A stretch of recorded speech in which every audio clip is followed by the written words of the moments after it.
नमस्कार साथियों, आप सभी का नरेंद्र विश्वकर्मा यूट्यूब चैनल में हार्दिक स्वागत है। जय माता दी, राधे राधे, जय श्री राम। आज अपन देखेंगे क्लास 12th में बायोलॉजी अध्याय 7 विकास। आज विकास के चैप्टर में हम देखेंगे जीवात जनन का सिद्धांत। इसके पहले हमने आपको दो सिद्धांत और ब्रह्मांड की उत्पत्ति समझा दिए हैं। जीवन की उत्पत्ति, ब्रह्मांड की उत्पत्ति, विशिष्ट सृजन का सिद्धांत और स्वतः जनन का सिद्धांत। इस सिद्धांत में अपन देखेंगे जीवात जनन का सिद्धांत। स्वतः जनन का सिद्धांत कहता था कि जीवन की उत्पत्ति अकार्बनिक पदार्थ से हुई है, जिसके मुख्य समर्थक अरस्तु थी। जीवात जनन का जो सिद्धांत है, यह सिद्धांत कहता है कि जीवन की उत्पत्ति जीवित से हुई है, अर्थात जीवन की उत्पत्ति किसी सजीव से हुई है, ना कि निर्जीव से हुई है। जीवात जनन का सिद्धांत क्या कहता है कि जीवन की उत्पत्ति किसी सजीव से हुई है। किससे हुई है? सजीव से। इससे संबंधित भिन्न प्रकार के वैज्ञानिक थे जिन्होंने अपने अपने मत दिए। इस सिद्धांत से संबंधित प्रमुख मत रेडी, स्प्लेंजेनी व पाश्चर की थी। आपके क्लास 12th में ये तीनों मत दिए गए हैं। इसमें से विशेष तौर पर रेडी और पाश्चर का बहुत ही महत्वपूर्ण मत था, जिसे मैं आपको समझाऊंगा। तो आज देखते हैं रेडी का मत। सबसे पहले थोड़ी सी जानकारी रेडी के बारे में देखते हैं। तो रेडी जी थे इटली के डॉक्टर थे, इटालियन डॉक्टर थे। इनका जन्म 1621 से हुआ था और इनकी मृत्यु सन 1697 में हुई थी। इन्होंने अपना जीवात जनन का सिद्धांत 1668 में प्रतिपादित किया था। यह पहले वैज्ञानिक थे या पहले जिन्होंने यह बताया कि जीवन की उत्पत्ति जीवित पदार्थ से हुई है। या यूं कहें कि यह पहले वैज्ञानिक थे जिन्होंने अजीवात जनन के सिद्धांत को खंडन किया। एक बार और सुनिए। जीवात जनन के सिद्धांत में के अनुसार जीवन की उत्पत्ति जीवन से हुई है, अर्थात जीवन की उत्पत्ति सजीव पदार्थ से हुई है। इससे संबंधित प्रमुख मत निम्न प्रकार हैं। पहला मत रेडी का, दूसरा स्पेलेंजेनी का, तीसरा मत है पाश्चर का। रेडी के मत के अनुसार देखते हैं। तो रेडी के मत में सबसे पहले थोड़ी सी जानकारी हम रेडी में देखती हैं।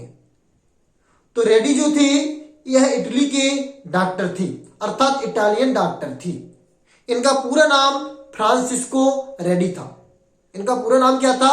Francisco ready. इनका जो जन्म हुआ था वह 1621 में और मृत्यु सन 1697 में हुई थी। इन्होंने अपनी जीवात जनन का सिद्धांत सन 1668 में प्रतिपादित किया था। कब प्रतिपादित किया था? सन 1668 में।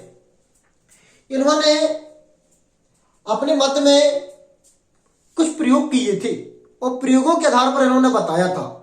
इन्होंने क्या किया था? 3 पात्र लिए थे। इन्होंने अपने प्रयोग में 3 पात्र लिए थे। पात्र ए, बी, सी। इस प्रकार इन्होंने अपने प्रयोग में 3 पात्र लिए थे, जो कि आप देख रहे हैं स्क्रीन पर।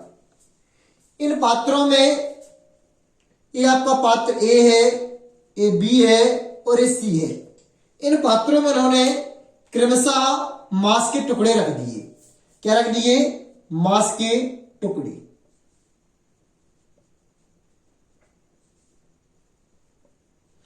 तीनों पात्र मांस के टुकड़े रख दिए।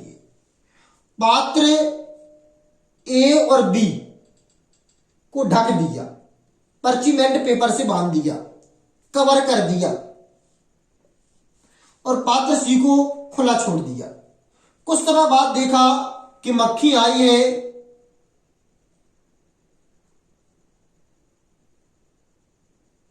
और पात्र ए और बी में ढकी हुई जहां जिस पर ढका था, जिस वस्त्र से, पर्चीमेंट पेपर से, वहां पर आकर बैठ गई हैं।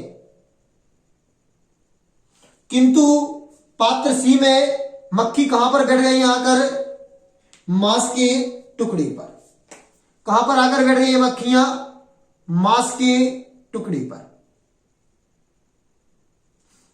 ये मक्खी लिख दिया है, आप देख लेना। तो पात्र सी में क्या करते हैं, मक्खियां आकर मांस के टुकड़े पर बैठ जाती हैं। तो उन्होंने निष्कर्ष में देखा कि पात्र ए और बी में किसी भी पात्र ए और बी दोनों में लार्वा या अंडे का निर्माण नहीं हुआ है, किंतु पात्र सी में अंडा का निर्माण हुआ है, लार्वा का निर्माण हुआ है। तो उन्होंने इस प्रयोग से सिद्ध किया कि पात्र ए और बी में जो मक्खियां थी और मांस के पास नहीं पहुंच पाई, जिसके कारण इन्होंने अंडे नहीं दिए, किंतु पात्र सी में जो मक्खियां थी वह मांस के पास पहुंची, जिसके कारण उन्होंने अंडे दिए। तो इस प्रयोग के आधार पर इन्होंने ये तो बताया कि मक्खियों ने मांस के पास पहुंचने पर अंडे दिए, किंतु इस प्रयोग के माध्यम से यह पूर्णतः यह सिद्ध नहीं कर पाए कि जीवन की उत्पत्ति कैसे हुई है, क्योंकि जो मांस है वह हमें किसी न किसी का तो रहा होगा। तो वही सबसे पहले जीव की उत्पत्ति कैसे हुई उसका अपन प्रयोग कर रहे थे। तो यह पूर्ण रूप से सिद्ध नहीं कर पाए थे कि जीवन की उत्पत्ति कैसे हुई। एक बार और रिवाइज करते हैं, अच्छे से सुनिएगा। तो सबसे पहले देखते हैं स्टार्टिंग से, स्वतः जनन या स्वतः जनन का सिद्धांत का खंडन करने के बाद आया था जीवात जनन का सिद्धांत। जीवन की उत्पत्ति के संबंध में निम्न सिद्धांत थे।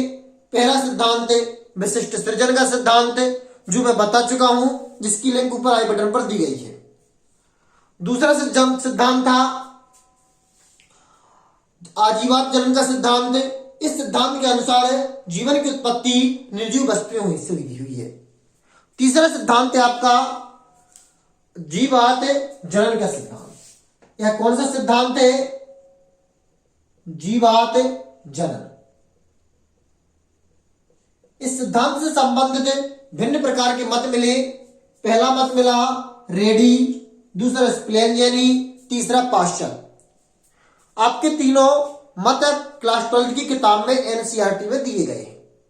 तो सबसे पहले अपन आज देखते हैं रेडी का प्रयोग। किसका प्रयोग देख रहे हैं आज अपन, रेडी का प्रयोग।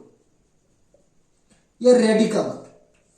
तो रेडी के मत को जानने से पहले थोड़ी सी रेडी की जानकारी देखते हैं। तो रेडी का जो थे इटालियन डॉक्टर थे, इटालियन डॉक्टर। इनका जन्म सन 1621 में और मृत्यु सन 1697 में हुई थी। यह पहले वैज्ञानिक थे जिन्होंने आजीवात जनन के सिद्धांत का खंडन किया और सन 1668 में सर्वप्रथम जीवात जनन के सिद्धांत का प्रतिपादन किया। कब किया था प्रतिपादन, सन 1668 में। इन्होंने तीन पात्रों में, पात्र ए बी सी, मांस के टुकड़ों को रखा। पात्र ए और बी को कवर कर दिया, ढक दिया, पात्र सी को खुला छोड़ दिया। कुछ समय बाद देखा कि मक्खियां पात्र ए और बी में आई तो है, लेकिन जहां ढके होने के कारण मांस तक नहीं पहुंच पाई है, किंतु पात्र सी में मक्खियां आई हैं और मांस तक पहुंच चुकी है, जिससे मक्खियों ने पात्र सी में अंडे दिए। अर्थात पात्र ए और बी में अंडे इसलिए नहीं दिए क्योंकि मक्खियां मांस तक नहीं पहुंच पाई, किंतु पात्र सी में मक्खियां मांस तक पहुंच पाई, इस कारण से उन्होंने अंडे दिए। तो इस प्रयोग से उन्होंने यह सिद्ध तो कर दिया कि मांस तक मक्खियों के पहुंचने के कारण उन्होंने अंडे दिए, लार्वा दिए, किंतु यह पूर्ण रूप से सिद्धांत में नहीं बता पाए थे कि जीवन की उत्पत्ति कैसे हुई, क्योंकि पहले मांस ने कहां से प्राप्त होगा, कोई ना कोई तो जीवन रहा होगा, कैसे प्राप्त हुआ, तो यह पूर्ण रूप से सिद्ध नहीं कर पाए थे। अब आप कॉपी पेन नोटबुक निकाल लें, मैं बोलता हूं आप लिखते चले। सबसे पहले हेडिंग बना लें जीवात जनन के सिद्धांत। इस मत के अनुसार जीवन की उत्पत्ति सजीव से हुई है। इस मत के प्रमुख समर्थक रेडी, स्प्लेंजेनी, पाश्चर थे। अब आप हेडिंग बना लें रेडी का मत। रेडी इटालियन डॉक्टर थे। इनका पूरा नाम फ्रांसिस्को रेडी था। इनका जन्म सन 1621 में व मृत्यु सन 1697 में हुई थी। यह प्रथम वैज्ञानिक थे जिन्होंने आजीवाद जनन के सिद्धांत का खंडन किया और सन 1668 में इन्होंने जीवात जनन के सिद्धांत पर प्रयोग किए। उन्होंने 3 पात्र लिए, ए, बी व सी। पात्र ए और बी को ढक दिया, पात्र सी को खुला छोड़ दिया। कुछ समय बाद इन्होंने देखा कि पात्र सी में मक्खियों ने अंडे को या लार्वा कुछ उत्पन्न किए हैं, किंतु पात्र ए और बी में ऐसा कुछ नहीं हुआ है। तो उन्होंने इससे सिद्ध किया कि मक्खियां पात्र ए और बी तक नहीं पहुंच पाई हैं, जिस कारण से पात्र ए और बी में लार्वा या अंडे नहीं दिए हैं, किंतु पात्र सी में मक्खियां अंडे तक मांस तक पहुंच पाई हैं, जिसके कारण उन्होंने लार्वा या अंडे दिए हैं। इस सिद्धांत के माध्यम से यह पूर्ण रूप से सिद्ध नहीं कर पाए कि जीवन की उत्पत्ति कैसे हुई है। अब अपन अगले वीडियो में देखेंगे जीवन की उत्पत्ति के संबंध में पाश्चर का प्रयोग। यह था रेडी का। अब कल देखेंगे नेक्स्ट मंगलवार को 6:40 को पर पाश्चर का प्रयोग शाम को। नमस्कार, जय माता दी, राधे राधे, जय श्री राम।